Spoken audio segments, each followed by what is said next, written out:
Shalom Akim, Yabashim Shai Barakdam, Bashem Rokwakadash, Badam Nash, another impromptu video, no lesson to edify the sincere elect, Habakayim, Sha'ala, because July 4th, the whole so-called celebration passed, but the vibration, of that civil war is still looming, man. It's exactly what is coming to America.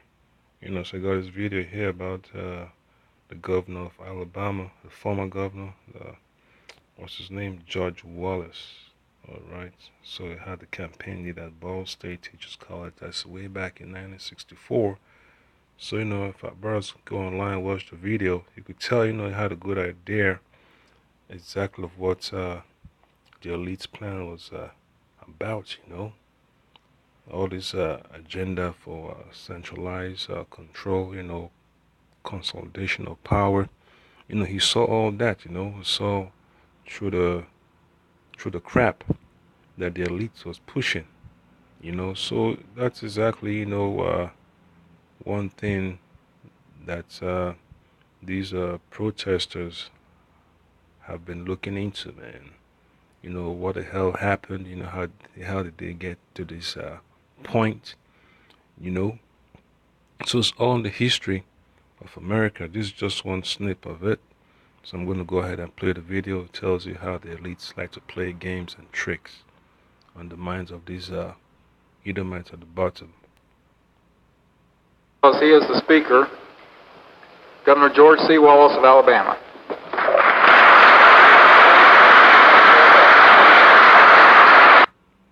Not to get sidetracked, I'll still bring out some precepts.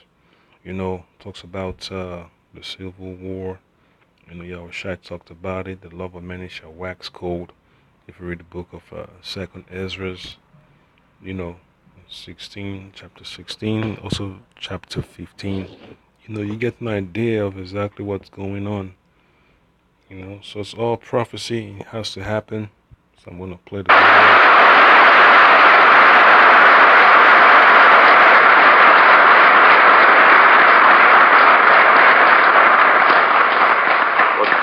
Thank you very much, Timothy, and students and members of the faculty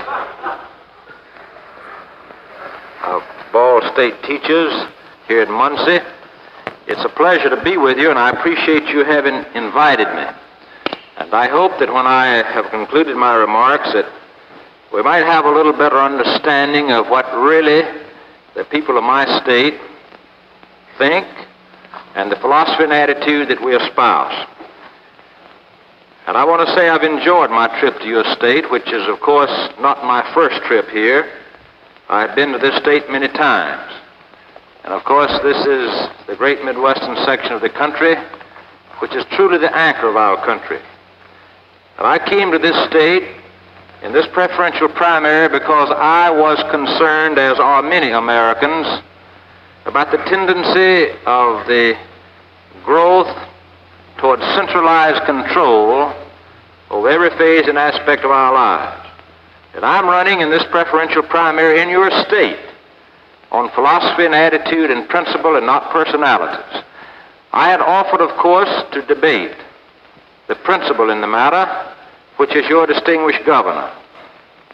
Your governor, of course, had a right not to debate, and I have not one unkind word to say about him, nor any official in your state, because I am a guest here in Indiana, and I think it would be very presumptuous of me to criticize anybody in your state. I don't think personalities are the issue.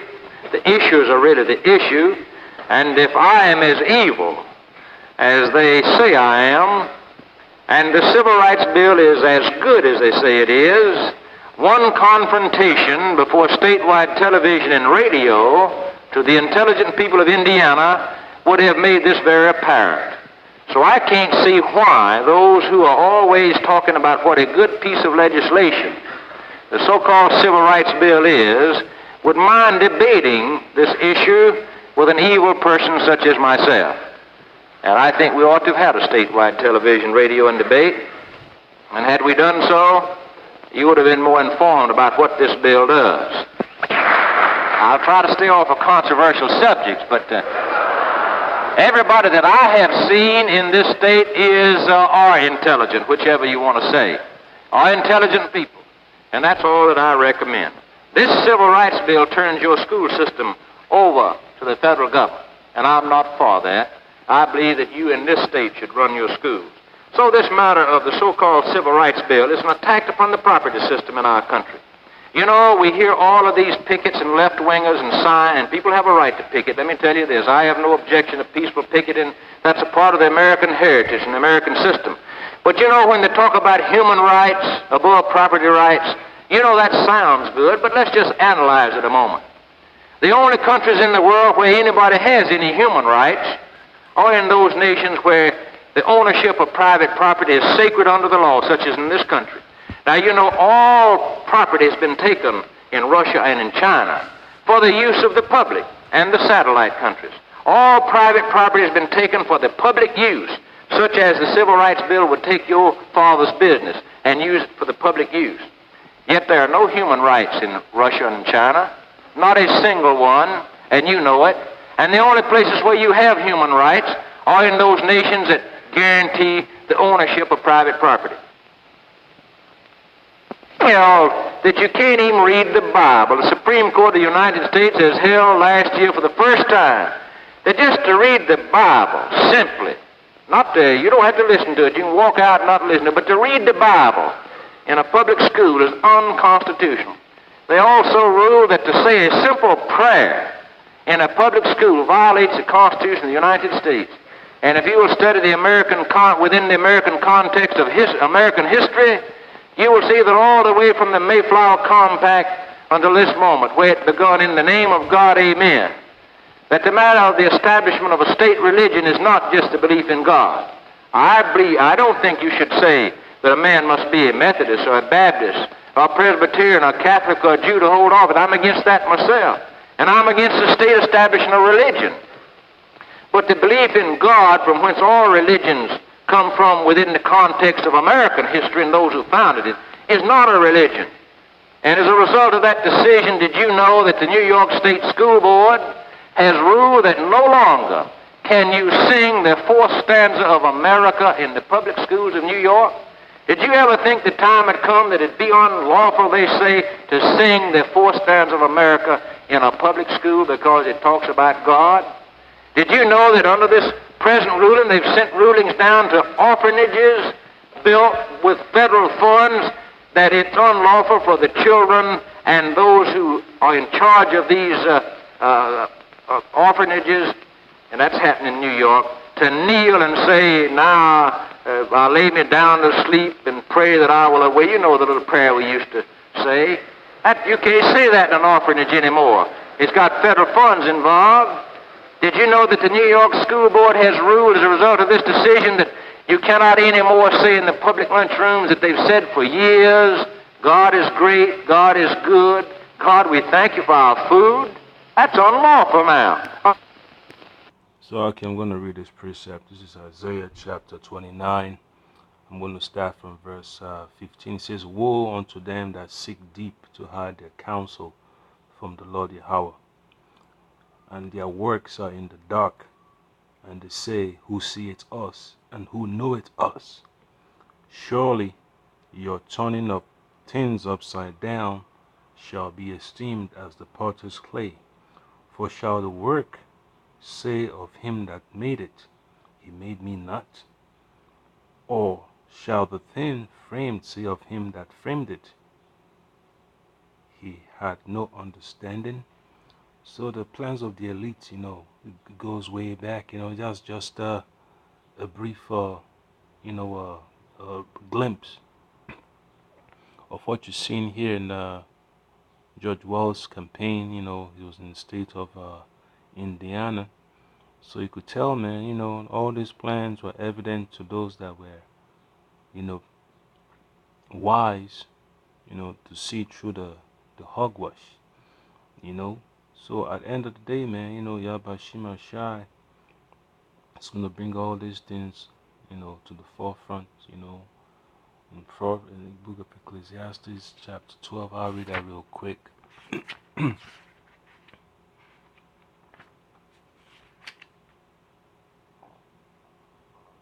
So this is Ecclesiastes chapter 12, verse 14. For the Most High Yahweh shall bring every work into judgment, with every secret thing, whether it be good or whether it be evil. So all these secrets, it's like y'all can, all these secrets, that the elite's been trying to hide from the people, it's been brought to the forefront. All it's going to take is just the spirit of Yahweh Shema Shai, to get on to get in someone, it could be a man of the Lord, it could be a heathen, it could be a two-thirds, just bring it up to the forefront, post it out there, either on Facebook, on YouTube, Instagram, whatever. Before you know it, those that need the knowledge will get wind of it. So that's exactly how the Most High operates, man. All these secrets that the elite's been hiding, the Most High is going to bring it to the forefront, man. Once the spirit of Yahweh Shema Shai starts to shine, there's no hiding. Alright? So I'm gonna read Isaiah chapter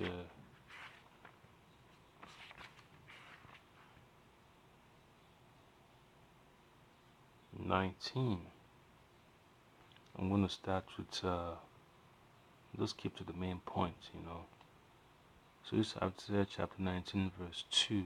And I will set the Egyptians against the Egyptians, and they shall fight every one against his brother, and every one against his neighbor, city against city, and kingdom against kingdom.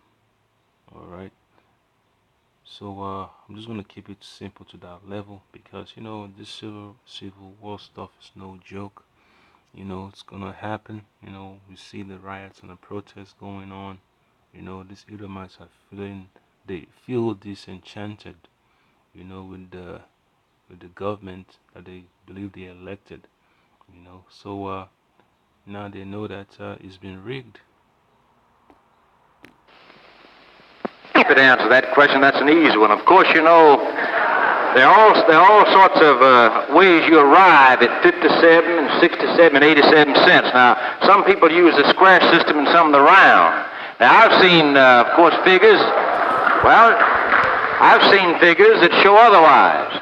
But let me tell you, regardless, there's no such thing as federal money, and never has been and never will be. Where does the money that the federal government comes from? It comes from the taxpayers' pocket of Indiana and of Alabama and of Michigan. They take it to Washington, throw a lot of it away down rat holes in many places, and then they... And that's one of the reasons why the states are broke, man. They're getting robbed left and right. They got to beg, so-called senators and corporations just to get a piece of the pie. Begging for corporations to come down to their states to create some jobs, to open up headquarters here and there. So that's basically exactly what is going on, man, back then and now. So, all these governors campaigning for office, they're just trying to raise funds so they could make more, make wealth, get wealth, get some connections. And once they get out of office, they have a nice cushy job, as a lobbyist, as an executive somewhere, lobbying for these big corporations while the people of the state languishing away. For example, the opioid crisis. A lot of money has been made, and now, more money is still gonna be made. But then at the end of the day, no one's gonna go to jail but a drug dealer on the street. Families getting destroyed. Victims being bombed out. Overdosing, dying, all that madness. So you don't hear about the corporations you know, going out of business. You don't hear about the CEO, the CFOs, being arrested. You know, and then you have the so-called DEA agents talking about how Congress and the pharmaceutical companies, how they collude together to take advantage of the people. And then you have the crisis, and then they try to pretend as if that they didn't know exactly what was going to happen. So that's exactly the trick of the elites, man. They got all these politicians and judges and lawyers, in a trick bag. They got them in their back pockets, and they won't admit it. But by their fruits you shall know them. So that's exactly what this Edomite was talking about, man. So it's no big surprise. So it's too late in the game for these Edomites to be crying. They just got to suck it up and and accept the judgment.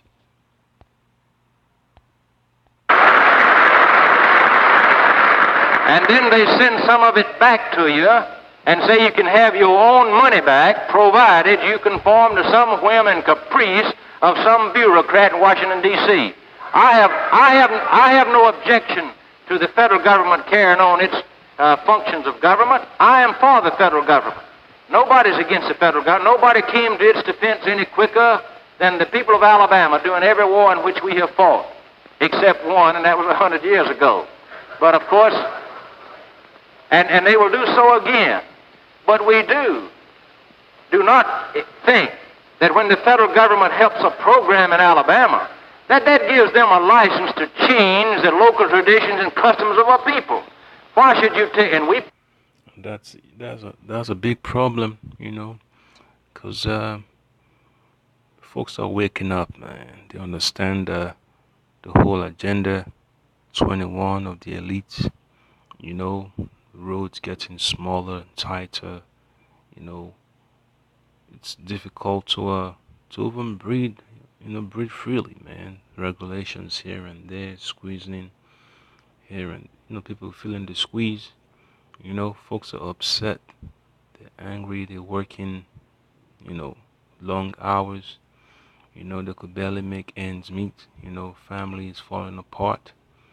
You know, teachers could barely get a decent paying job, because I see it all the time of the teachers, coming for interview out of so-called government, so-called public school system, you know.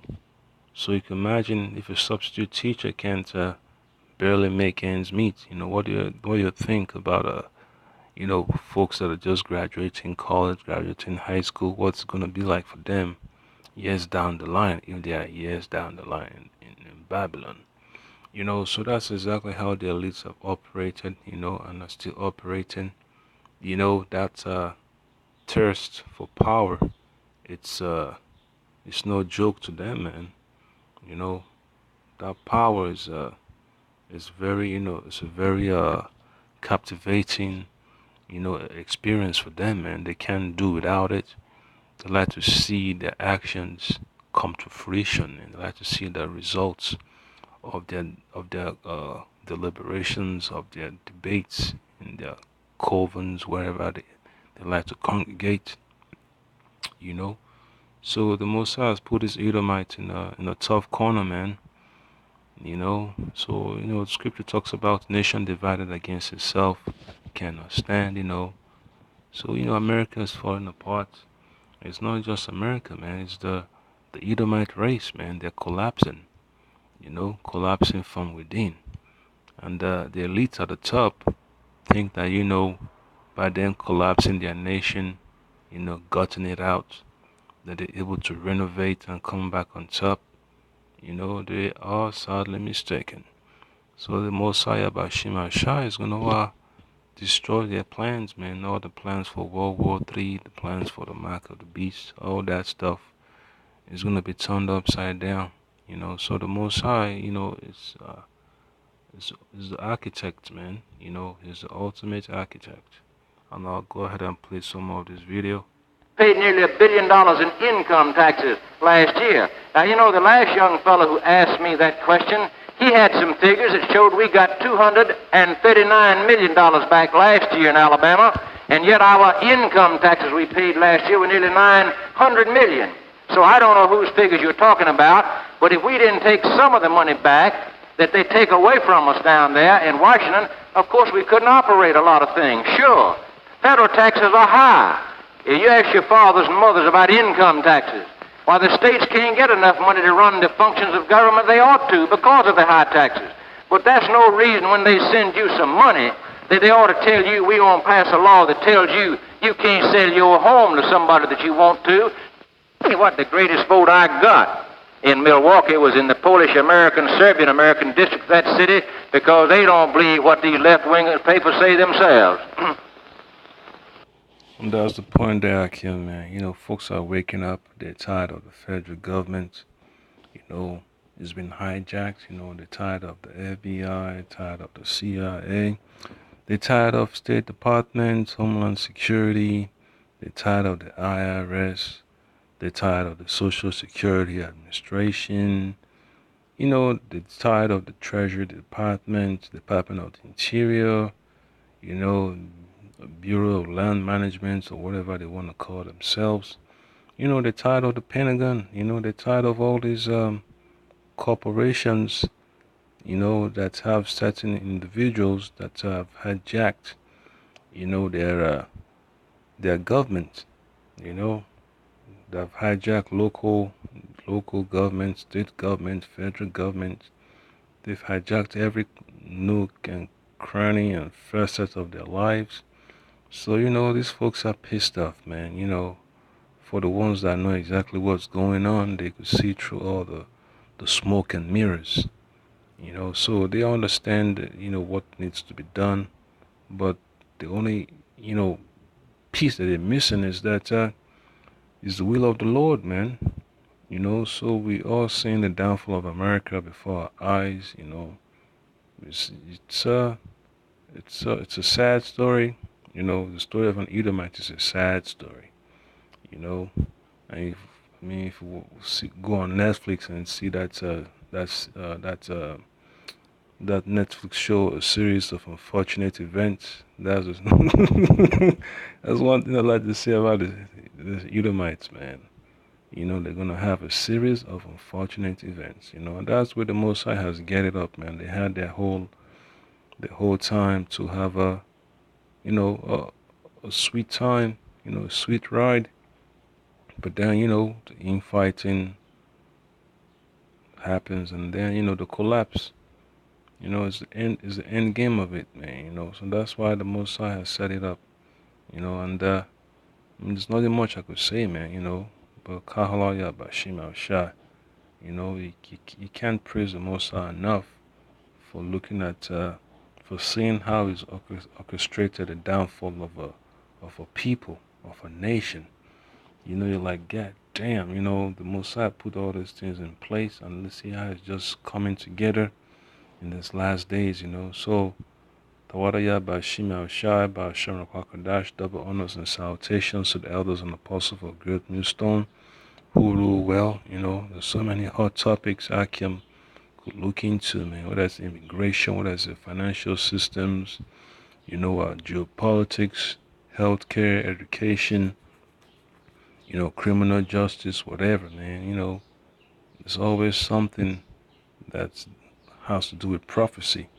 So Yahba Shima Shah has been merciful to Akim. So brothers, just stay faithful, stay humble, keep on fighting the good fight of faith.